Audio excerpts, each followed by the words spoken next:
नमस्कार प्यारे विद्यार्थियों।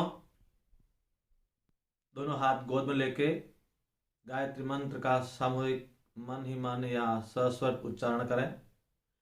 ओम भूर्भुवः स्वः तत्सवितुर्वरेण्यं भर्गो देवस्य धीमहि धियो यो नः प्रचोदयात्। सर्वेभ्यो नमो नमः। उम्मीद करता हूं कि आप और आपका परिवार स्वस्थ, प्रसन्न और कुशल होंगे। तो आज की कक्षा में अपन बात करेंगे कारक प्रकरण में प्रथमा विभक्ति के बारे में। पिछले वीडियो में अपने कारक के संबंधित सामान्य जानकारी आपके सामने शेयर की।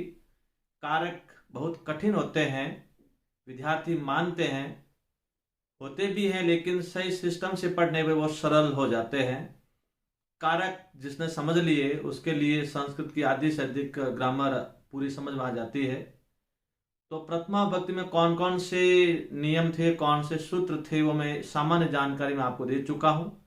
आज अपन बात करते हैं प्रथमा विभक्ति में कौन से कारक है, कौन से उपपद कारक है, इनके बारे में।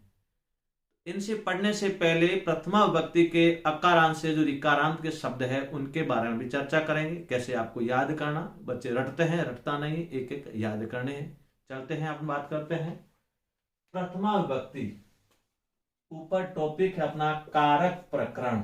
टॉपिक का नाम क्या है? कारक प्रकरण, और कारक प्रकरणम कहो संस्कृत में। तो कारक में क्री धातु और णउल प्रत्यय के योग से कारक का बन रहा है। ध्यान रखना, बता चुका हूं पहले आपको। यानी क्री धातु और णउल प्रत्यय के योग से शब्द का निर्माण होता है कारक। क्या बना? कारक। ये प्रत्यय में बात करेंगे अपन आगे कैसे बना, लेकिन कभी शब्द साथ साथ पढ़ रहे तो उनको साथ साथ ध्यान भी दें। आज बात करते हैं अपना प्रथमा विभक्ति के बारे में। प्रथमा विभक्ति आपको पहली बार पढ़ रहे हैं उनके लिए थोड़े कठिन लगेंगे जरूर, लेकिन इसको आप कम से कम 2-3 बार आपको पढ़ना पड़ेगा कारकों को। एक बार कारक अभी पढ़े, एक बार अपना अनुवाद में पढ़े, शुद्ध अशुद्ध में पढ़े, सब जगह आपके कारक समझ में आ गए तो सारी जानकारी आपको अच्छी तरह से मिलेगी और सारे सवाल अच्छी तरह सही हो जाएंगे। आपको एक बार कठिन भले ही लगे, लेकिन मैं आपको सरल तरीके से कठिन से सरल कर दूंगा। बिल्कुल सरल से कठिन की ओर जाएंगे। तो प्रथमा विभक्ति को अपन पहले बता चुके हैं, इसको बोलते हैं कर्तरी च। कर्तरी च यानी कर्तरी च का अर्थ है स्वतंत्र कर्ता। क्या होगा? स्वतंत्र कर्ता। पहचान कैसे करनी है? जैसे आपको दे दिया सह पुस्तकम पठति, मैं आपको आगे वाक्य दे चुका हूं। तो सह पुस्तकम पठति। अब कर्तरी च करते कर्ता, इसमें कर्ता कौन है? कर्ता है सह। तो सह पहले बता चुका हूं आपको मैं, ये सर्वनाम में सह तौ ते सा ते तहा तत्ते तानि, ये प्रथमा विभक्ति है। तो ये तत् सर्वनाम का प्रथमा विभक्ति का है। अब यहां पे आपको विभक्ति पूछी जाए तो कौन सी विभक्ति है? प्रथमा। कौन सी है? प्रथमा। यदि आपको गहरा भी पूछा जाता है तो कारणम च, जैसे ये आपके आगे क्लासों में आप पढ़ेंगे 10वीं 12वीं में, 9वीं में, 8वीं में, तो कारण भी पूछा जाता है। जब सेकंड ग्रेड में, फर्स्ट ग्रेड में आगे बढ़ते हो तो कारण पूछे तो आपको लिखना कर्तरी च प्रथमा। कर्तरी च प्रथमा, कर्तरी च योगी, कर्ता के योग में प्रथमा ने स्वतंत्र, यहां कर्ता क्या हो गया? स्वतंत्र हो गया। तो अब यहां पे आपका कौन सा ये उपकारक नहीं है, ये प्रथमा विभक्ति जो वास्तविक विभक्ति है ये कारक विभक्ति है। उपपद विभक्ति इसके बाद की होगी। तो यहाँ पे सह पुस्तकम पढ़ती है, वह पुस्तक पढ़ता है, यहाँ पे प्रथमा विभक्ति है और कर्तरी चयन स्वतंत्र कर्ता के रूप में प्रयुक्त हुआ है। आगे संज्ञा शब्द लेते हैं, जैसे श्याम विद्यालयम गच्छति। अब यहां पे भी क्या हुआ? वो सर्वनाम शब्द था, तो ये क्या है? संज्ञा शब्द है। तो यहां पे भी आपकी प्रथमा विभक्ति है, और प्रथमा विभक्ति किस कारण से लगी है? कर्तरी च यानी स्वतंत्र कर्ता के रूप में। ऐसे वाक्य में आपकी गलती होती नहीं है। अब यहाँ पे यदि आपका अशुद्ध वाक्य आता है तो यहाँ तो अशुद्ध वाक्य में ये क्रिया चेंज करेंगे, गच्छति की जगह यदि गच्छसि होता है तो आपको पता लगा लेना कि कर्ता के अनुसार ये क्रिया गलत है, जो मैं आपको स्टार्टिंग में वीडियो दे चुका हूं, ध्यान देना। गच्छसि त्वं के साथ आता है तो यहाँ तो गलती यहां मानेंगे, यहां गलती यहां मानेंगे, तो श्यामम जैसे आपको दे दिया श्यामम, अब यहां विद्यालय में दे दिया, तो आपको पता है कि यहां द्वितीय विभक्ति जब आती है कर्म में तो हमेशा ध्यान देना ये कर्तृवाच्य होता है और कर्तृवाच्य में कर्ता स्वतंत्र प्रथमा विभक्ति होना जरूरी है। तो अब श्यामम अपने आप गलत हो जाएगा। गलती में ध्यान देना, अशुद्ध वाक्य पूछे जाए तो एक तो यदि पूछे यहां पूछेंगे या यहां पूछेंगे, यहां आपको तीनों बता रहा हूं, यहां तो क्रिया में गलती पूछते हैं, यहां कर्ता में पूछते हैं, यहां कार्य में पूछते हैं। अधिकतर ऐसे स्वतंत्र कर्ता के रूप में क्रिया के साथ गलती पूछी जाती है, अशुद्ध वाक्य दिया जाता है, आपको शुद्ध करना पड़ता है। यदि गहराई में दे तो कभी ये दे या यहाँ पे कोई विभक्ति दे दे तो यह विभक्ति कभी आपका कार्य के रूप में आएगी, जो विभक्तियों के अनुसार आएगी। यहाँ गलती कम होती है, यहाँ तो विभक्ति के अनुसार स्वतः ही शब्द आ जाता है, यहाँ भी नहीं दी जाती है। तो आपके प्रथमा विभक्ति में इसमें गलती पूछेंगे, अशुद्ध वाक्य पूछेंगे तो आपको क्रिया पे ध्यान देना। कहां पे ध्यान देना है? क्रिया पे। यहां आपका वाच्य होगा तब आगे और आएंगे। तो ये प्रथमा विभक्ति का पहला नियम हुआ। यहां श्याम क्यों हुआ? श्याम के पीछे अ है तो ये अकारांत है, तो मैं एक एक साथ दे रहा हूं, अकारांत आकारांत दो दो प्रथमा विभक्ति के साथ दे रहा हूं। कभी धीरे धीरे अपने एक साथ याद भी करने पड़ेंगे, क्योंकि एक साथ रटने से याद नहीं होता है। तो इनके साथ याद कैसे करना, पहले मैं आपको थोड़ी जानकारी दे चुका हूं। जैसे एक लेना पहले अकारांत, अकारांत का अर्थ है पीछे अ आता है, इसे बोलते हैं सुप बोलते हैं, ध्यान देना। शुबंत और त्रिडंत होते हैं। तो सुप याना सु और जस के मध्य, अब जस क्या है आपको ये करने की जरूरत नहीं है, ये शुबंत होते हैं 21, ध्यान देना। कितने होते हैं? 21। कभी सवाल पूछा जाए 21 कैसे, बता रहा हूं। देखो यहाँ पे प्रथमा विभक्ति, यहाँ प्रथमा में आपका एक वचन, द्विवचन और बहुवचन, एक एक याद करना। जैसे अकारांत में आपको दे दिया राम का राम, रामौ, रामहा, केवल एक एक याद कर, द्वितीय द्वितीय आएंगे। अब विद्यार्थी क्या करते हैं, यूं याद कर, राम रामम यूं करते हैं, यूं याद नहीं करना, आप एक एक याद करें। आप प्रथमा ले रहे हैं तो याद करें, अ आ रहा है, राम रामौ रामहा। अब इसकी जगह आपको राम याद है तो बालक आ गया, तो बालक का बालकौ बालका, आपको श्याम दे दिया, श्याम श्यामो श्यामहा। आपको मोहन दे दिया, मोहन मोहनो मोहनहा, ये संज्ञा शब्द है, ये अकारांत। उसके बाद अब 21 कैसे हुए? ऐसे 7 विभक्ति होती है और 3 वचन होते हैं, तो 7 3 कितने हो गए? 21। ये इस प्रकार से चलता है। उसके बाद अब लेते हैं आकारांत। एक एक ये आप रोज की याद करोगे तब याद होगा, रटना नहीं है। आकारांत से आ रहा है तो रमा, रमे, रमाहा, यानी रमा स्त्रीलिंग शब्द है, तो यहाँ स्त्रीलिंग में प्रथमा में एक वचन में विसर्ग नहीं आता, ध्यान देना। रमा रमे रमाहा। यहाँ लता का लेता लता, लते, लताहा। बालिका याद करना है तो बालिका, बालिके, बालिकाहा, बालिका, बालिके, बालिकाहा। यानी एक आप याद कर सकते हैं तो सारे के सारे ऐसे होंगे। यानी अकारांत में याद क्या करना, केवल एक विभक्ति एक एक याद करें, सारे एक साथ रटे नहीं, धीरे टाइम नहीं लगे, कोई टेंशन नहीं है। राम रामो रामहा, बालक बालको बालकहा। अब बालक याद करना तो क्या हो जाएगा, बालक बालकौ बालकहा, यानी बालक बालको बालकहा। श्याम श्यामो श्यामहा, रमा रमे रमहा, लता लते लताहा, बालिका बालिके बालिकाहा। ये शब्द रूप है। अभी याद किया, एक अकारांत, दूसरा आकारांत, एक एक याद करें। इस प्रकार से रिकारांत सकारांत बहुत सारे आ गए, धीरे धीरे याद करो, सब याद हो जाएंगे। आप एक बार थोड़े से कठिन लगेंगे क्योंकि पहली बार आप तो पढ़ रहे हो 10वीं के बाद, घबराए नहीं, बिल्कुल आप, मैं आपके साथ हूं, एक एक स्लो से याद करें, सारे याद करवा दूंगा। तो अभी प्रथमा ले रहे हैं, इसलिए प्रथमा के पहले इनको लेना भी जरूरी है। जैसे मैं वाक्य दूंगा तो संज्ञा सर्वनाम एक एक शब्द ले रहा हूं, ध्यान देना। अकारांत में लिया राम रामो रामा, आकारांत में लता लते लता, या किसी एक का याद कर लो।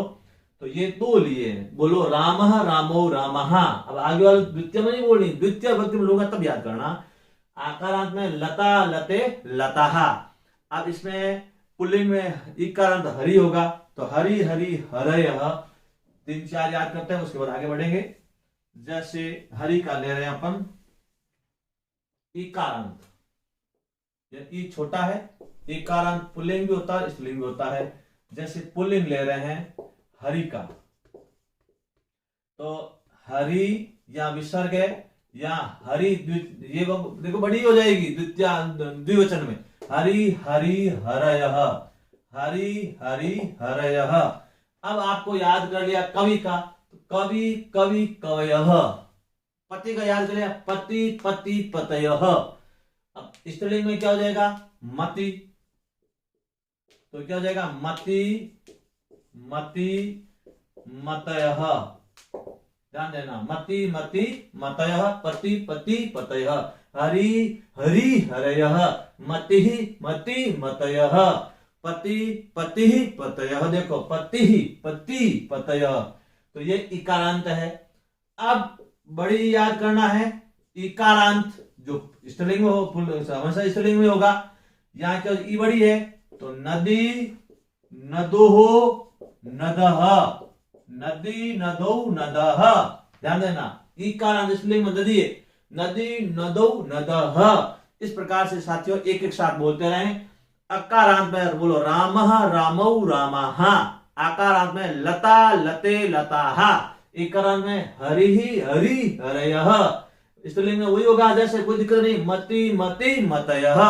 और इकारांत में स्त्रीलिंग में नदी नदौ नदः, नदी नदौ नदः। राम रामः रामौ रामः, लता लते लताः, हरि हरि हरयः, मति मति मतयः, नदी नदौ नदः। अब आते हैं उकारांत में, उकारांत लेते साथ साथ, एक साथ ज्यादा नहीं लेंगे। अब याद करते हैं उकारांत की बात करते हैं। ये हो उकारांत, उकारांत क्या हो जाएगा, उ है तो भानु, तो क्या हो जाएगा, भानु भानु भानवः, भानु भानु भानवः। अब याद गुरु का करना है, गुरु ये छोटा जानना, और यहाँ गुरु बड़ा हो जाएगा, ये गांठ पूरी मिल जाएगी, यहां विसर्ग नहीं होगा। गुरु गुरु गुरवः। ध्यान देना, भानु भानु भानवः, गुरु गुरु गुरवः। ध्यान देना, इस प्रकार से आपके ये उकारांत आ गया। तो इस प्रकार से मैं धीरे धीरे रोज एक एक याद कराऊंगा, याद हो जाएंगे। देखो आपने लिया अकारांत, आकारांत, इकारांत, इकारांत, उकारांत, 5 योग याद करें। अकारांत बोलो रामः रामौ रामः। आकारांत लता लते लताः। इकारांत हरि हरि हरयः। बड़ी इकारांत नदी नदौ नदः। उकारांत गुरु गुरु गुरवः। भानु भानु भानवः। 5 याद करें। ये है शब्द रूप, संज्ञा शब्द, ये शुभ यानी संज्ञा शब्द है।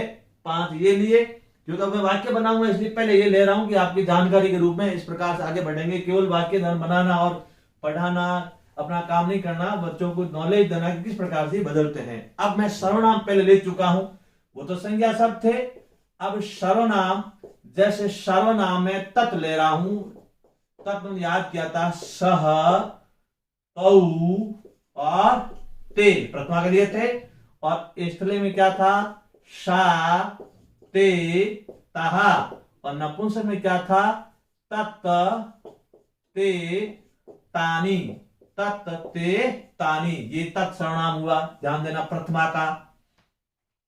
अब याद करना युष्मत्, तो युष्मत् में आपको ले चलूं आगे, क्या था, त्वम, युवाम और यूयम।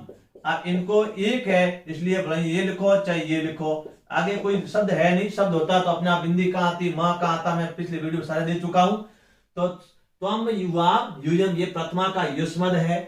उसके बाद है ना आपको अस्मद। अस्मद अपन लेने क्या हो जाएगा, अहम, आवाम और क्या हो जाएगा, वयम। अहम आवाम वयम। हिंदी आपने पहले दे चुका हूं, ये सारी जानकारी पहले स्टार्टिंग सामान्य रूप में दे चुका हूं, फिर भी लेते हैं अपन। शह तौ ते सा ते तहा तत ते तानी, इनको बोलेंगे तत्सर्वनाम प्रथमा विभक्ति।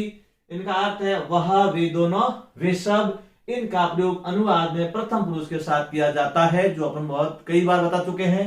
उसके बाद युष्मद सर्वनाम ले रहे हैं, और युष्मद में है त्वम युवाम यूयम, त्वम युवाम यूयम, यानी तुम दोनों, तुम सब। यहाँ पुल्लिंग स्त्रीलिंग नपुंसक अलग है, लेकिन यहाँ युष्मद में एक ही है, ध्यान देना। पुल्लिंग स्त्रीलिंग और एक ही, इसमें अलग नहीं होता है। पुल्लिंग में त्वम युवाम यूयम और स्त्रीलिंग में त्वम युवाम यूयम। उसके बाद हमने अस्मद लिया प्रथमा में, अहम आवाम वयम, अहम आवाम वयम, मैं, हम दोनों, हम सब। त्वम का तुम दोनों, तुम सब, और अहम आवाम वयम का मैं, हम दोनों, हम सब। ये भी प्रथमा पुल्लिंग स्त्रीलिंग में एक ही होती है सारी। ये अपन 3 सर्वनाम लिए। अब एक सर्वनाम आपके और ले रहा हूं, उसके बाद वाक्य बनाएंगे, अपन आगे बढ़ेंगे। अब यहां पे इदम सर्वनाम सामान्य रूप में धीरे धीरे याद करना पड़ेगा। इदम सर्वनाम, इदम का अर्थ है यह, वहां था वह, स का अर्थ है वह, इदम का अर्थ है यह। यहां पुल्लिंग में हो जाएगा अयम इमो इमे, अयम इमो इमे, ध्यान देना, ये पुल्लिंग है। और स्त्रीलिंग में इयम इमे इमाहा, ध्यान देना, इयम इमे इमाहा। और नपुंसक में क्या हो जाएगा, इदम इमे इमानी, ये नपुंसक हो गया। ये कौन सा सर्वनाम है, इदम। इदम का अर्थ होता है यह, तत् का अर्थ होता है वह, यह होता है नजदीक के लिए, वह होता है दूर के लिए। ये तीनों लिंगों में अलग चलता है। ये प्रथमा विभक्ति है, मैं पहले नहीं बता चुका हूं। अब अपन को कारक विभक्ति लेने में सारे ऐसे धीरे धीरे धीरे अपन को बढ़ाना पड़ेगा। तो कौन सा सर्वनाम है, इदम, अर्थ क्या है, यह। कितने लिंगों में, तीनों लिंगों में, पुल्लिंग स्त्रीलिंग और नपुंसक में। अभी अपन प्रथमा ले रहे हैं। प्रथमा में पुल्लिंग में क्या होगा, अयम इमो इमे, अयम इमो इमे। और स्त्रीलिंग में इयम इमे इमाहा, और नपुंसक में इदम इमे इमानी। अब अपन को अब प्रथमा के नियम पढ़ा रहा हूं। तो अभी हमने क्या पढ़ा, एक तो पढ़ा अकारांत। देखो ये धीरे धीरे पढ़ने पड़ेंगे, रटना नहीं है। विद्यार्थी यहां कंफ्यूज हो जाता है, यहां ऐसे देख घबरा जाता है कि बहुत ज्यादा संस्कृत कठिन है, बंधुआ कठिन नहीं है। कठिन अपन बना लेते हैं, अपन रटते हैं, रटना नहीं है। अब अकारांत में पीछे अ आ रहा, आपको अ आता याद हो जाएगा।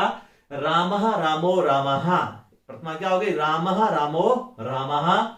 उसके बाद अपन लिया था आकारांत, और आकारांत क्या अर्थ है, स्त्रीलिंग में होता है, क्या हो जाएगा, लता लते लताः। उसके बाद हमने लिया था इकारांत, इकारांत हमने लिया था हरि हरि हरि हरयः, मति मति मतयः, इसमें ज्यादा अंतर नहीं है। उसके बाद हमने लिया था इकारांत, इकारांत स्त्रीलिंग में ही होता है, जो नदी है, नदी नदौ नदः। उसके बाद हमने लिया था उकारांत, छोटा उ, उकारांत में यानी भानु भानु भानवः, गुरु गुरु गुरवः। तो 5 अपने लिए थे संज्ञा शब्द। उसके बाद सर्वनाम लिए, एक तो तत्, दूसरा क्या लिया, युष्मद, तीसरा क्या लिया, अस्मद, ध्यान देना कौन सा लिया, अस्मद। चौथा कौन सा लिया, इदम। ये 4 सर्वनाम लिए यहाँ पे। तो तत् और इदम तो आपके क्या होते हैं, तीनों लिंगों में अलग चलते हैं। युष्मद अस्मद केवल एक ही लिंग में चलता है, चाहे पुल्लिंग हो चाहे स्त्रीलिंग हो, एक जैसा होता है। आज आपको प्रथमा विभक्ति में पहले इनको याद करना है। और भी है, सर्वनाम भी और भी है, और संज्ञा शब्द और भी है, लेकिन धीरे धीरे याद करवाऊंगा, एक साथ आपकी गड़बड़ हो जाएगा। आज की कक्षा में आपको एक तो ये अकारांत से उकारांत तक याद करने, और तत् युष्मत अस्मत इदम सर्वनाम याद करने। इसके बाद अपन प्रथमा के और नियम में उपपद कारक लेंगे। तो याद कैसे करना, अ आता है, दिमाग में आ जाए, रामः रामौ रामः। आ गया लता लते लताः। ई आ गया हरि हरि हरयः। ई आ गया नदी नदौ नदः। उकारांत आ गया भानु भानु भानवः। ये तो हो गई शब्द रूप। संज्ञा शब्द ये हो गए सर्वनाम। सर्वनाम कौन से हुए? तत्व। तत्व तीनों लिंगों में अलग अलग चलता है। सह, तौ, ते। स्त्रीलिंग में सा, ते, तहा, और नपुंसक में तत्, ते, तानी। उसके बाद लेते हैं युष्मद, त्वम, युवाम, यूयम। पुल्लिंग स्त्रीलिंग दोनों एक। उसके बाद लेते हैं अस्मद, अहम, आवाम, वयम। यानी अर्थ याद करें, तत्व वाले है यह, वह, वे दोनों, वे सब। यह नहीं होगा, वह, वे दोनों, वे सब। युष्मद में तुम दोनों, तुम सब। अस्मद में मैं, हम दोनों, हम सब। इदम में तीनों लिंगों में चलता है, और इदम का प्रयोग भी प्रथम पुरुष में होता है, तत् का प्रयोग भी प्रथम पुरुष में होता है, युष्मद का मध्यम पुरुष में होता है, अस्मद का उत्तम पुरुष में होता है। ये मैं पहले बता चुका हूं। यानी दोनों को छोड़ दो, युष्मद का हमेशा मध्यम पुरुष में, अस्मद का हमेशा उत्तम पुरुष में। बाकी जितने सारा सर्वनाम है, जितने संज्ञा शब्द है, सारे के सारे प्रथम पुरुष में आते हैं। यानी कर्ता एक होना चाहिए, दो होने से अलग अलग हो जाएगा। वो मैं आपको पिछले वीडियो में दे चुका हूं अनुवाद प्रकरण में। तो इदम में पुल्लिंग में अयम, इमो, इमे। स्त्रीलिंग में इयम, इमे, इमाहा। नपुंसक में इदम, इमे, इमानी। अब मैं इनके अनुसार वाक्य ले रहा हूं। ये मैंने अभी क्यों करवाए कि मैं अनुवाद लूंगा कि मैं इमम बोलूंगा तो आप कहोगे इमम कहां से आया, समझ नहीं आया। लताहा लूंगा तो कहां से आया। तो ये सामान्य जानकारी बेटा, ये याद करने पड़ेंगे। धीरे धीरे इसको आप आगे बढ़ाएंगे। तो अब आपको अकारांत, आकारांत, इकारांत, इकारांत, उकारांत 5 याद करने। 4 ये सर्वनाम, इनके दो के हैं, तीनों लेंगे, इनमें एक एक लेंगे। आपको कठिन लगते होंगे, धीरे धीरे एक बार पढ़ोगे, 2 बार पढ़ोगे। यदि आपको 30 अंक लाने हैं तो आपको सारे पढ़ने पड़ेंगे और पढ़ाएंगे, टेंशन करने की जरूरत नहीं है। सारे आप जब कार्य पढ़ोगे तो आधे से अधिक आपकी सारी जानकारी मिल जाएगी। अब मैं वाक्य लेता हूं। तो प्रथमा विभक्ति के पहले वाक्य मैंने ले लिया था, स्वतंत्र कर्ता। अब दूसरा नियम ले रहा हूं आपका। हाँ, अब पहला नियम था यानी कर्तरी च प्रथमा। तो कर्तरी च प्रथमा का एक वाक्य और देता हूं। जैसे दे दिया बालकः संस्कृतम, आगे क्या है, पठति। अब आपको पूछा जाए कि यहां विभक्ति कौन सी है, प्रथमा है ये, और किसके कारण लगी, स्वतंत्र करता है। कर्तरी च ये विभक्ति है, ओरिजिनल कारक है, इसका उपपद कारक नहीं है। यदि बहुवचन होता है तो क्या हो जाता है, बालकाः संस्कृतम पठन्ति। अब यहां बहुवचन है तो यहां बहुवचन आपको ये पहले सामान्य बता चुका हूं। यानी कर्ता जिस वचन में है तो क्रिया भी हमेशा उसी वचन में होगी।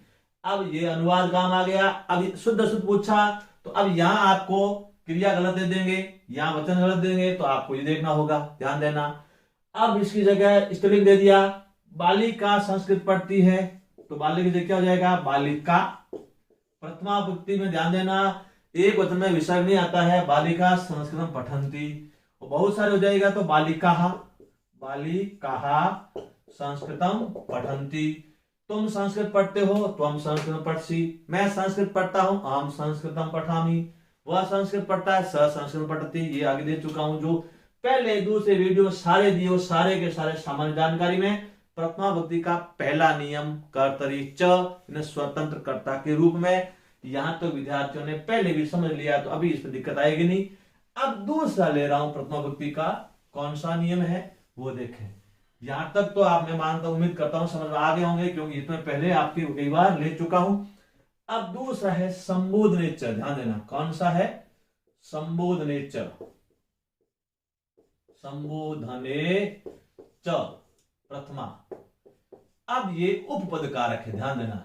उपपद कारक विभक्तियां यानी विशेषकर्ता कारकों के नियम बोलते हैं।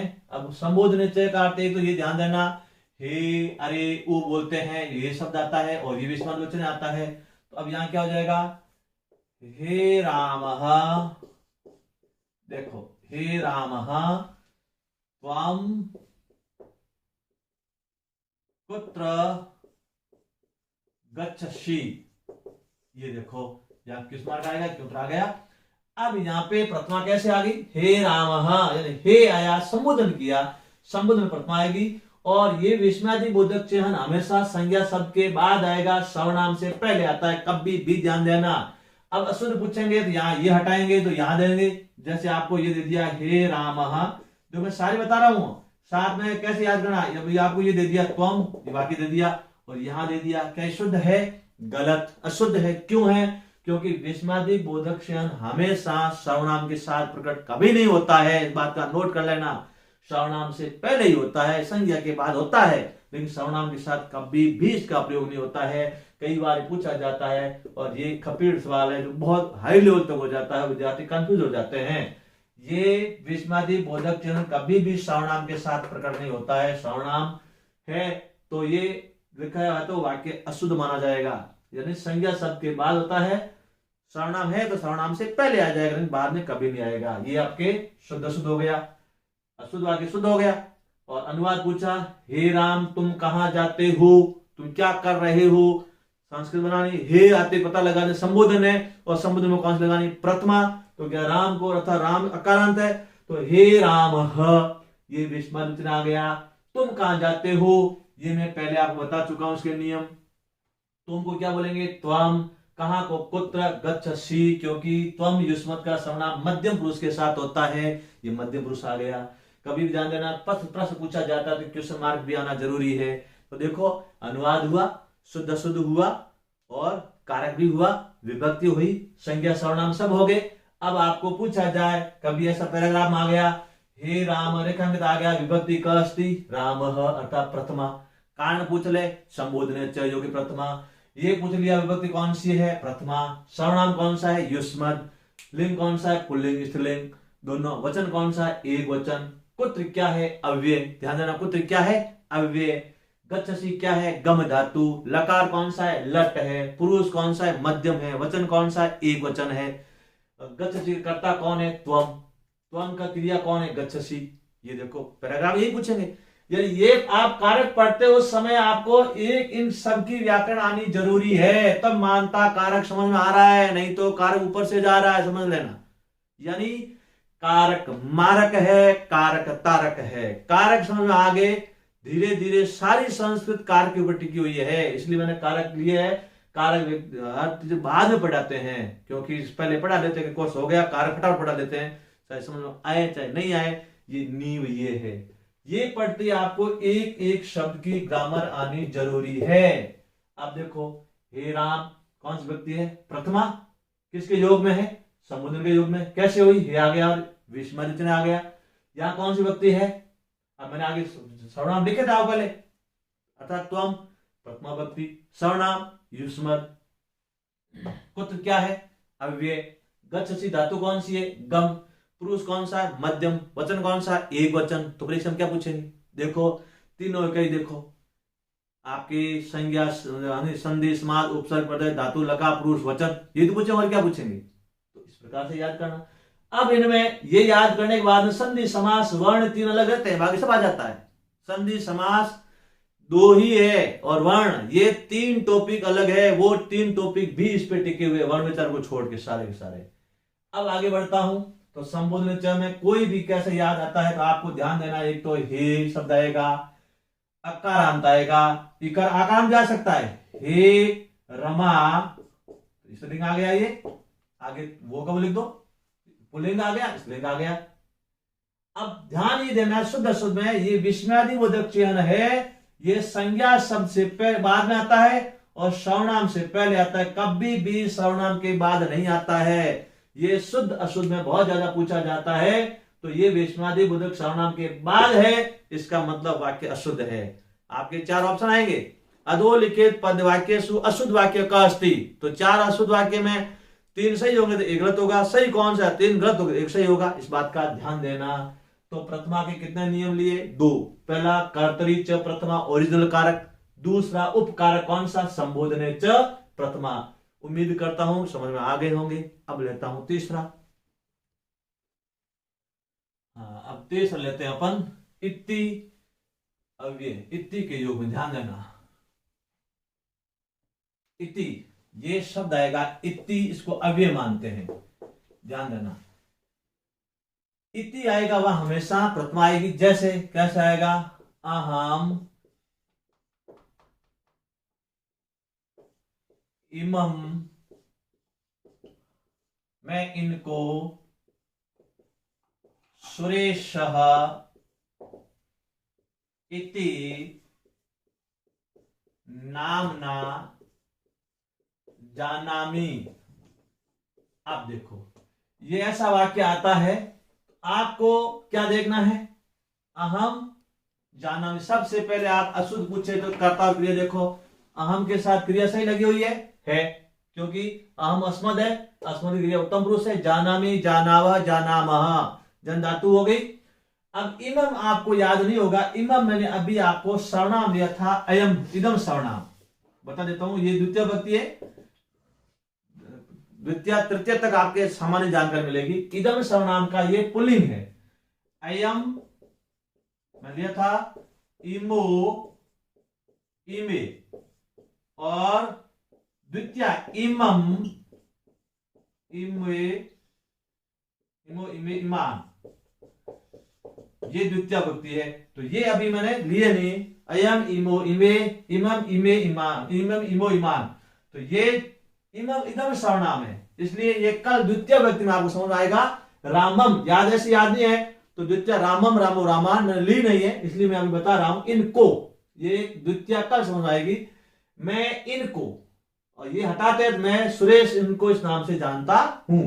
अब आपको शुद्ध शुद्ध या तो यहां से पूछेंगे या यहां पूछ लेंगे, आपको दे देंगे सुरेशम। आपको पता क्या लगाना है कि इति है, इति जहां आता है हमेशा संज्ञा शब्द कौन सी आती है, यहां सर्वनाम कौन सी आती है? प्रथमा विभक्ति। क्या यह प्रथमा है? नहीं, ये द्वितीय है, क्योंकि ये आएगा सुरेशम, तो ये द्वितीय है, तो द्वितीय होती है वाक्य आपका क्या हो जाएगा? अशुद्ध। ऐसे पता लगाना, मैं इनको सुरेश इस नाम से जानता हूं। अब आपको वाक्य दे दिया, मैं इनको कालिदास या मैं इनको राम नाम से जानता हूं। तो मैं जानता हूं तो मैं आपको पहले बता चुका हूं, मैं इनको, इनको बोलेंगे इमम, अर्थात इदम सर्वनाम है। पुल्लिंग हुआ था पुल्लिंग, स्त्रीलिंग हुआ था इससे अलग होगा। जो कल द्वितीय कराऊंगा, इनको अभी याद करा नहीं, कल क्लियर समझ आएगा जब, अभी तो आपको प्रथमा ले रहा हूं और बता चुका हूं इमम कौन सा, इदम सर्वनाम पुल्लिंग का द्वितीय का एक वचन है। मैं इनको सुरेश इस नाम से जानता हूं, ये तो आपने पहले सीख लिया है। अब आज आपने क्या सीखा?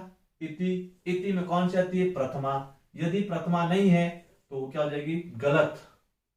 और यदि सुरेश यहां प्रथमा है, इससे पहले तो कर्म के रूप में हमेशा क्या आएगी? द्वितीय आनी जरूरी है, यहां द्वितीय आएगी।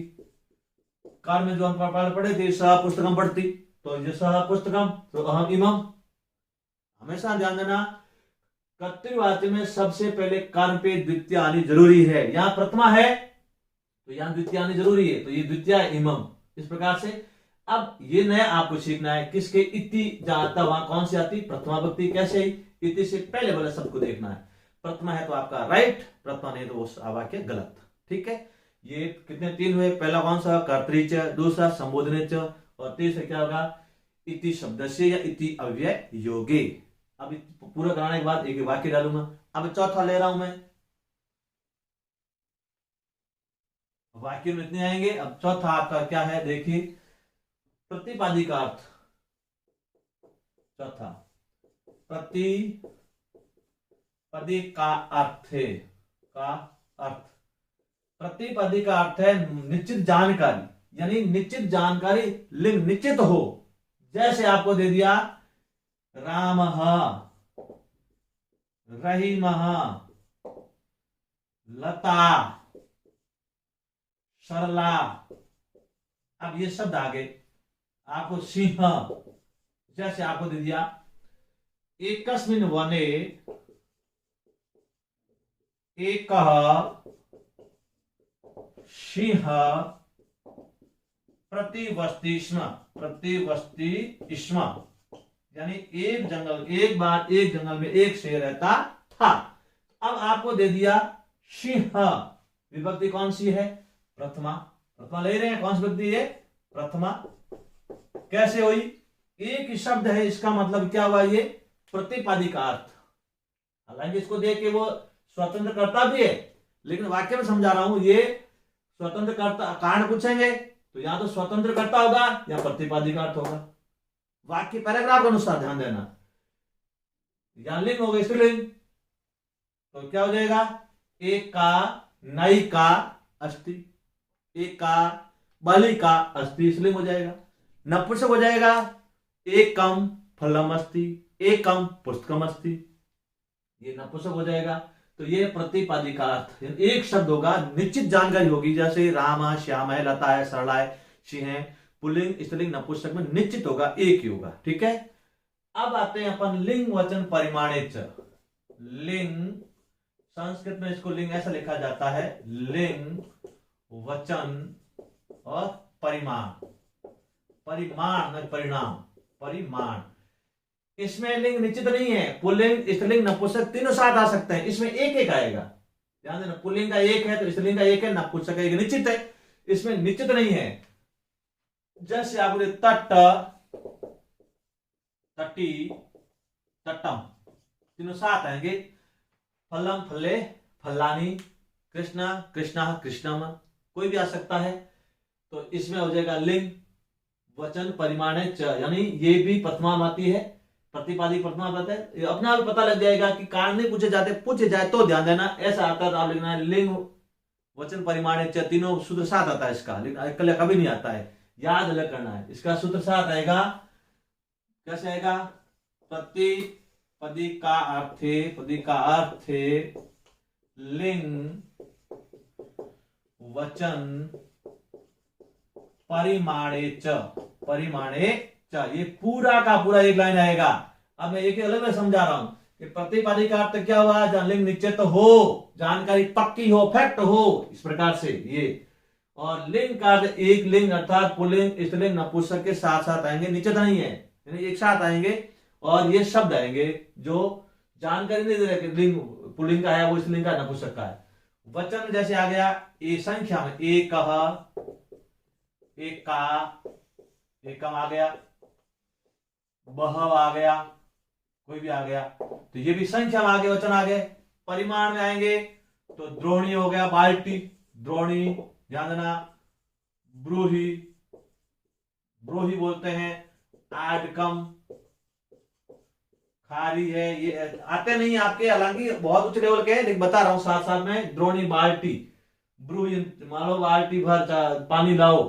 आडकम का अर्थ है जैसे मन भर थोड़ा चावल लाओ या कुछ लेके आओ। खाली का 16 बाल्टी पानी, मान कहना करता है, ये केवल परिमाण में होगा, मात्रा में होगा। तो ऐसे शब्द आते ही नहीं है आपको। यदि पैराग्राफ के आपके ये सवाल पैराग्राफ से पूछेंगे, पैराग्राफ से अलग नहीं है, जैसे सेकंड ग्रेड की तैयारी कर रहे हो, फर्स्ट ग्रेड कर रहे हो, तब ये बहुत सारे पूछे जाते हैं। इसलिए आपको मैं ये विभक्ति में है तब बता रहा हूं, बाकी ज्यादा झमेले में इसमें पढ़ना नहीं है। ये ना तो पूछेंगे इसका कारण क्या है, नालिंग वचन परिमाण में कौन सी विभक्ति आती है, ऐसा पूछा नहीं जाता है, क्योंकि आपको शुद्ध अशुद्ध में इस प्रकार से याद करना है। तो ये शब्द अपने आप में, जैसे यहाँ शेम दे दिया तो गलत हो जाएगा, क्यों? क्योंकि यहाँ पे ये प्रतिपादी अर्थ निश्चित है। इस प्रकार ध्यान देना, यहाँ और यहाँ से। तो अब प्रथम कौन कौन से लिए? पहला आपने लिया था कर्तरी च, दूसरा संबोधने च, तीसरा इति अवयोगे, चौथा प्रतिपादी के अर्थ, पांचवा चौथा साथ याद कर लो, प्रतिपादी का लिंग वचन परिमाणे च, प्रतिपादी का अर्थ निश्चित जानकारी हो, लिंग निश्चित हो। लिंग में पुल्लिंग स्त्रीलिंग नपुंसक कोई निश्चित नहीं है, कोई भी आ सकता है, उसमें एक ही होगा। और वचन में एक वचन, बहुवचन, द्विवचन, संख्या होगी, ध्यान देना, कोई भी। और परिमाण में मात्रा का बोध होगी, द्रोणी है, ब्रूही है, ब्रूही, द्रोणी भी आता है, द्रोणिया भी आता है, आडकम है, खारी, ये शब्द आते हैं परिमाण में। तो ये 4 हो गए। एक और है, 5वां लेते हैं अपन प्रथमा के, उसके बाद हम वाक्य देंगे। 5वां है अभिधेय अर्थ। अभिधेयार्थ कहो, अभिधेय अर्थ कहो, जो मैं आपको बता चुका हूं। 5वां क्या है? अभिधेयार्थ। अभिधेय का अर्थ है निश्चित, जैसे अयम बालकः, अयम बालकः अस्ति, यह बालक है। इयम सरला अस्ति, यह सरला है। इदम पुस्तकम, पुस्तकम अस्ति। ये देखो बिंदी कहां थी, मां कहां था, पहले बता चुका हूं, सारी जानकारी सीधा कारक ना पड़े, पहले अनुवाद की 4 वीडियो देख लें। अब ये अयम है, यहाँ कौन सी अभिध्यात निश्चित है, यह बालक है अर्थात निश्चित है। ये अयम इयम इदम, ये इदम सर्वनाम है, आपको बता चुका आगे। ये सर्वनाम कौन सा है, इदम, जो तीनों लिंगों में अलग चलता है, पुल्लिंग में अलग चलता है, स्त्रीलिंग में अलग चलता है और नपुंसक में अलग चलता है। अभी मैं इसी वीडियो पर बता चुका हूं। अयम इमो इमे, इयम इमे इमाहा, इदम इमे इमानी। ये अयम पुल्लिंग में, इयम स्त्रीलिंग में, इदम नपुंसक में। इसे बोलते अभिधेयार्थ, निश्चित है। यह फल है तो ये फल हुआ, ये पुस्तक है पुस्तक है, यह बालक है तो ये बालक है, ये राम है तो अयम राम। कभी आता जा रहा है ना, अयम श्याम, ये श्याम है, निश्चित होगा। तो ये हो जाएगा अभिध्यार्थ। 5 एक और है जो आपके वाच्य में काम आएगा, प्रथमा में। ये सारे उपपद है, यानी विशेषकर्ता कारकों के नियम है। छठा है, ऐसे 9 है 10 है, लेकिन 6 तो याद करना है। कर्मवाच्य कर्मणि प्रथमा, कर्मवाच्य कर्मणि प्रथमा। ये देखो खपीर सवाल है, कर्मणि प्रथमा। ये वाच्य में समझ आएंगे, अभी आएंगे नहीं, बता देता हूं, जा लेना। कर्मवाच्य का अर्थ ये हुआ, जैसे तृतीय आएगी, तृतीय मैंने करवा ही नहीं है, तृतीय को क्लियर करवाऊंगा, बता देता हूं। जैसे बालकेन ग्रंथ पठयते। आप देखो पठयते, और क्यों हुआ, क्योंकि ये क्लियर मैं करवाऊंगा वाच्य में, और ये पठते की जगह ये वाच्य बदलते अते एते अंते पढ़ते आते हैं। इसलिए अभी आपको ध्यान ये रखना है कि प्रथमा विभक्ति में 6 उपभेद है, 6 नियम पढ़ने हैं, 10 नहीं पढ़ने हैं, वो और भी है, लेकिन अपना रीड तक काम आ जाएगा। 10वीं क्लास में बच्चे पढ़ने वाले हैं, उनके भी काम आ जाएगा। 8वीं 9वीं में काम आ जाएगा। हाई लेवल में आपको और आगे नहीं पढ़ना है, वो आपके फर्स्ट ग्रेड सेकंड पढ़ोगे तो आप पढ़ाएंगे। तो देखो यहां कैसे होगा, यहां प्रथमा ये कर्मवाच्य, कर्मवाच्य कर्ता तृतीय में होगा, और यहां आत्मनेपद होगा। जी अभी आपके समझ में नहीं आएगा, मैं तृतीय विभक्ति में समझाऊंगा, और वाच्य पढ़ोगे तब ये क्लियर होगा। और ये क्लियर वाच्य में होगा जब आपका वाच्य संबंधी सवाल भी सही होगा, और शुद्ध अशुद्ध भी सही होगा, और अनुवाद भी सही होगा। शुरुआती अब ये करना है कि याद क्या करना, कर्मवाच्य कर्मणि प्रथमा, कर्मवाच्य हुआ कर्म पे प्रथमा, ये कर्म प्रथमा है। और यहां यदि ये होता बालकः ग्रंथम पठति, मैं बताता हूं, देखो ये है कर्मवाच्य। नॉर्मल जानकारी दे रहा हूं, जिसके समझ में आया वो समझ सकता है, और बिल्कुल आएगा नहीं, क्योंकि अभी मैंने वाच्य करवाया नहीं। कर्तृवाच्य कैसे हुआ, कर्तृवाच्य में कर्ता प्रथमा में, कर्म द्वितीय में, जो आपने आज तक पढ़ रहे हैं, बहुत सारे वीडियो बना चुके, और क्रिया कर्ता के अनुसार। तो कर्मवाच्य में क्या होगा, सामान्य जानकारी दे रहा हूं, बाकी क्लियर कराऊंगा वाच्य में। कर्ता को तृतीय बदलो, राम रामो रामा, रामम रामे रामान, रामेण, तो बालकेन। तो अब मैं तृतीय करवाई नहीं, तब दिक्कत आएगी, तृतीय व्यक्ति कराऊंगा तब इसको लूंगा मैं। तो बालक का तृतीय बालकेन हो गया। यहाँ कर्तृवाच्य में द्वितीय कर्म, और कर्मवाच्य में प्रथमा हो जाएगा। ग्रंथम का ग्रंथा हो गया। यहाँ पठती है तो यहाँ पठयते, यानी अते एते अंते प्रत्यय लगाना है। और कर्म के अनुसार क्रिया, यहाँ कर्म एक वचन है, क्रिया एक वचन। जैसे और देखो, यहां दे दिया हमको बाल कहा पुस्तकम, देखो पुस्तकम नपुंसक द्वितीय प्रथमा एक है, पठंती, ये पठंती आ गया। अभी देखो समझ नहीं आएगा, लेकिन जानकारी ध्यान रखना। बाल का यहां तृतीय क्या हो जाएगा, बालकई। अब तृतीय लेनी है, तृतीय में क्लियर होगा। अभी मैं सामान्य जानकारी दे रहा हूं, तो तृतीय में आपके क्लियर हो जाएगा। बालकई, यहां प्रथमा द्वितीय एक ही है, नपुंसक लिंग में पुस्तकम जाएगा। अब यहां पे ध्यान देना है, यहां पठंती है, ये पठंती इसके अनुसार आया है। अब यहां पठंती नहीं आएगा, पुस्तक कितनी है, एक है, बालक बहुत सारे हैं, तो पठयते, ये एक वचन आएगा, पठयते। इसका नियम क्या चलेगा बता देता हूं, पठयते, पठयेते, पठयन्ते। आपने आत्मने पर पढ़ा है तो ये पठयन्ते। अब यहां आप कहोगे सर यहां बहुवचन है, यहां बहुवचन क्यों नहीं आया, तो कर्मवाच्य में क्रिया कर्म के अनुसार, ये क्रिया इसके अनुसार है, ये इसलिए ये खपीड़ है, बहुत टफ है। टफ नहीं है, समझ में नहीं आ रहा है, क्योंकि अपने सिस्टम को अभी जुड़े हैं। ये समझ में कब आएगा, तृतीय विभक्ति लेंगे तब दावे के साथ कहूंगा देखो उसने प्रथमा पढ़े थे। अभी जानकारी रखनी है, ये वाच्य संबंधी प्रश्न तृतीय विभक्ति में क्लियर होगा। कैसे हुआ देखो, बालका का तृतीय बालका ही हुआ, प्रथमा बालक बालको बालका बालकम बालको बालका तृतीय बालकेन बालकाभ्याम बालकई, तो बालकई। अब यहाँ पुस्तक एक है, पढ़ने वाले बहुत सारे हैं, तो यहाँ पे क्रिया एक बच आएगी। किसके अनुसार? ये कर्म के अनुसार। यहाँ क्रिया किसके अनुसार है? कर्ता के अनुसार। बस ये ध्यान देना। ये तृतीय बुद्धि तक समझोगे तो वाच्य आपको क्लियर हो जाएगा। वाच्य आता, खप्पीड़ आता, अनुवाद में आता है। अब शुद्ध अशुद्ध में आता है। अब शुद्ध अशुद्ध में ये दे दिया, क्या सही है? नहीं है। क्यों? क्योंकि कार्य में क्रिया, कार्य में एक है तो क्रिया एक आनी जरूरी है। बस ये शुद्ध अशुद्ध हो गया, अनुवाद हो गया और वाच्य हो गया। देखो सारे सवाल एक एक टॉपिक से क्लियर हो रहे हैं। अभी आपको सिर्फ याद क्या करना है? कर्मवाची कर्मणि प्रथमा, ये सूत्र नियम याद करना है। क्लियर कब होगा? तृतीय विभक्ति में, वाच्य में। अभी मैंने सामान्य जानकारी दी है। जिनकी पढ़ी हुई व्यक्तियां हैं, मेरे पहले पढ़ाया हुआ है, कारक पढ़े है, वो तो फटाक समझ आएगा, हाँ मजा आ रहा है। नहीं पढ़ी हुई है, बोरिंग लगेगा, अरे क्या सर ये तो बहुत टफ जा रहे हैं। बेटा टफ नहीं है, कुछ दिमाग खर्च करो, अभ्यास करो, रास्ता बनाना पड़ेगा और बनाएंगे, चलना पड़ेगा, सफलता प्राप्त करनी पड़ेगी। और करोगे तभी जाके लड्डू हाथ में आएगा, तभी खाओगे। कई बार लड्डू हाथ में आया वो निकल जाता। अब सवाल, ये सवाल ऐसा ठोक दिया एक, और जो आपने ऐसे वीडियो पढ़े हुए हैं और सिस्टम से नहीं पढ़े हुए, तो आप क्या करोगे? तो नंबर एक का सवाल है, एक का देखो, अनुवाद एक, शुद्ध अशुद्ध दो, वाच्य तीन। ये तीन वाक्य टिके हुए इस पर, और अनुवाद विभक्ति सब है। तीन तो फैक्ट है, कारक के ऊपर टिके हुए। तो ध्यान दो, ये समझ में कब आएगा? तृतीय विभक्ति में समझ में आएगा। अभी ध्यान क्या देना है? कर्मवाच्य कर्मणि प्रथमा, कर्मवाच्य हो कर्म पे प्रथमा, ये कर्म है, ठीक है। और क्रिया कर्म के अनुसार कर्मवाच्य में, कर्ता में तृतीय आती है। क्लियर? तृतीय में कराऊंगा। वापस देखते हैं प्रथमा में कितने नियम पढ़े? 6। पहला कौन सा? कर्तरी च प्रथमा स्वतंत्र कर्ता। दूसरा संबोधने च। तीसरा इति अव्यय। चौथा प्रतिपादिक अर्थे, उसमें कौन सा? लिंग वचन परिमाणे च।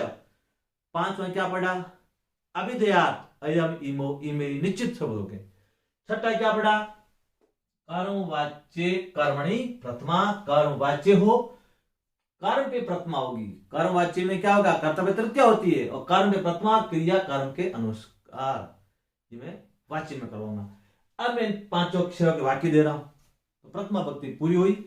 अब मैं इनके आपको क्या दे रहा हूं? वाक्य दे रहा हूं।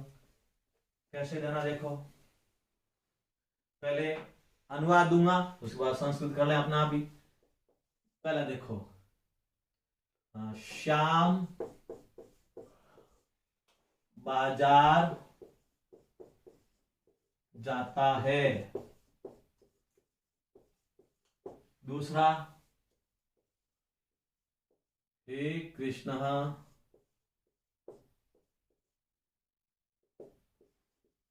तुम क्या पढ़ते हो? तीसरा, हम सभी इनको देवदास नाम से या इस नाम से जानते हैं।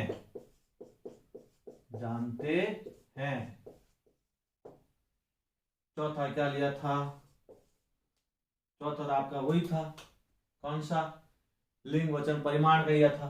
जैसे राम,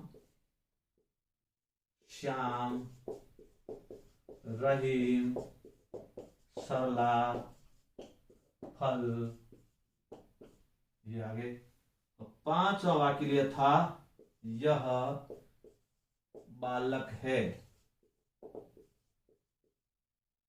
और छठा, इसका बहुवचन, ये सभी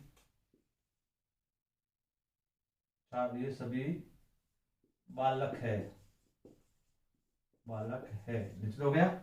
ये इनके दोनों के, इसका फर्स्ट पांचवे का और पांचवे का सेकंड पुलिंग में दिया था। छठा, हाँ, बालक के नाम मेरे द्वारा, और याद है कि मेरे द्वारा पुस्तक पढ़ी जाती है। ये ऐसे वाक्य आएंगे जो तृतीय में वो भी होगा नहीं आपके क्लियर। अब आपको अनुवाद बनाओ। यदि प्रथमा समझ में आ गई तो ये वाक्य राइट होते तो मानना प्रथमा समझ में आ गई, नहीं तो 1 घंटा बेकार गया, नहीं गया। 3 बार पढ़ो, पढ़ाऊंगा वापस, लाइव पढ़ाऊंगा, टेंशन करने की जरूरत नहीं है। श्याम, श्यामः, लाल से करते हैं श्याम का, श्यामः ये होगा श्यामः। बाजार क्या बोलेंगे?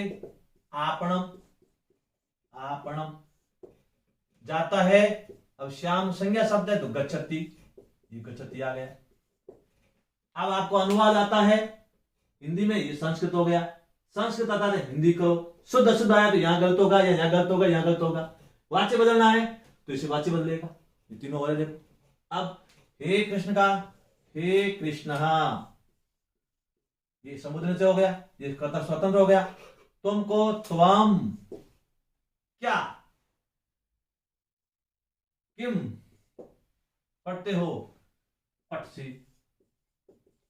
क्यों, किसके अनुसार हुआ? त्वम के अनुसार। देखो यहां ये चिन्ह आगे विस्मृत है। अब यहाँ पे स्वतंत्र करता, यहाँ संबोधन चाहिए होगे। अब आपको संबोधन में पूछा जाए शुद्ध शुद्ध, यहाँ कोई गलती होगी, यहाँ गलती होगी। अनुवाद आ गया, शुद्ध शुद्ध आ गया, और वाच्य होगा तो वाच्य बताएंगे अलग। वाच्य करना मतलब तृतीय में हम सभी क्या हो जाएगा? वयम, इनको इमम बता चुका हूं। इमम क्यों आया? क्योंकि ये इनको इदम सर्वनाम है। द्वितीय में समझ आएगा, अयम इमो में, इयम इमे ईमान, इमम इमे ईमान। और वयम इमम देवदास का देवदास, इस नाम से, इति नाम से, नामना। अब यहां वयम है, जानामी, जाना, जाना मह, जाना मह, ये कर्ता के अनुसार क्रिया उत्तम पुरुष का बहुवचन। यहां क्या है? राम का राम हो गया, श्याम का श्याम, रहीम का रहीम, सरला का सरला, फल का फलम, द्रोणी है बाटी। ऐसे ऐसे ये लिंग वचन परिमाण का कोई वाक्य नहीं बनता है। ये बालक है तो क्या हो जाएगा? अयम बालकः, अस्ति लगाओ मत लगाओ एक ही बात है। ये सभी बालक हैं तो अयम इमो इमे, इमे बालकः संति, बहुवचन आ गया।